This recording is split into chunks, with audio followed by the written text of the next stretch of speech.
Long ago, beyond the deserts and the distant mountains, there stood a magnificent city known as the City of Golden Gates.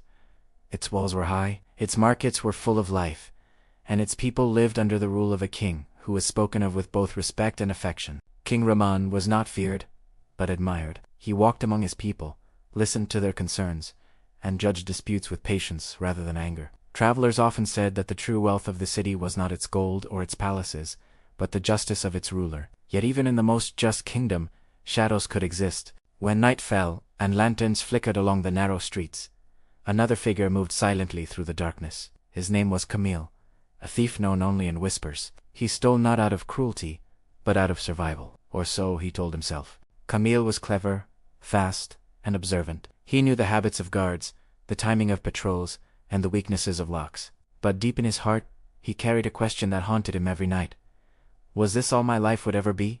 Camille had not been born a criminal. As a child, he had been curious and intelligent. He asked too many questions and learned too quickly for his own good. But life had not been kind. War had taken his parents.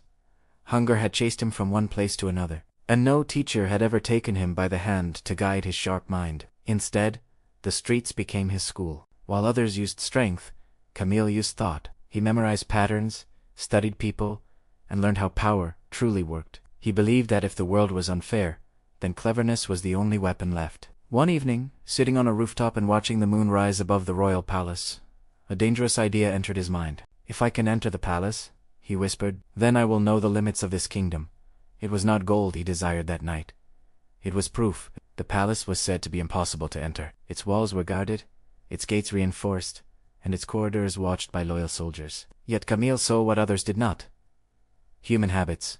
He waited until the night was calm, and the guards grew tired. Moving like a shadow, he slipped past the outer walls, avoided the torchlight, and entered the palace grounds. His heart raced, not from fear, but from excitement. Inside the palace, he found no treasure rooms filled with gold. Instead, he found books, maps, and quiet halls. He realized something unexpected. This was not the palace of a greedy king. As he turned to leave, a voice echoed through the corridor. Enough.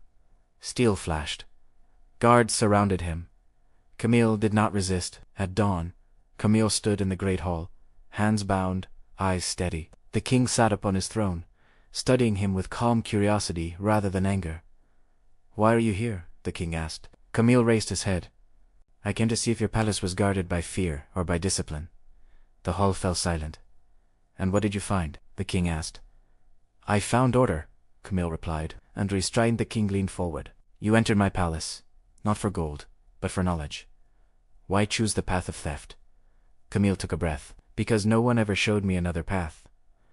The king's eyes softened. A sharp mind without guidance, the king said slowly, is like a sword without a hand to hold it. The advisors demanded punishment. The guards demanded justice. The law demanded consequences. Yet the king raised his hand. This man has committed a crime, he said, but he has also revealed something valuable. The court listened in disbelief as the king continued. He used intelligence, patience, and courage. These are not the tools of a common criminal. Turning to Camille, the king spoke gently. I will give you a choice. You may face punishment and return to the darkness you know, or you may stay, learn, and prove that your mind can serve rather than steal. Camille's breath caught in his throat.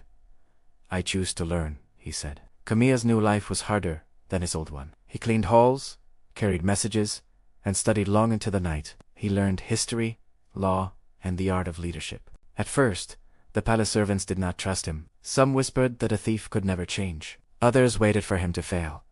But Camille worked silently. He listened more than he spoke. He observed, without judging. Slowly, trust grew. The king often spoke with him late at night. Power, the king said once, is not the ability to take, but the responsibility to protect. Those words stayed with Camille.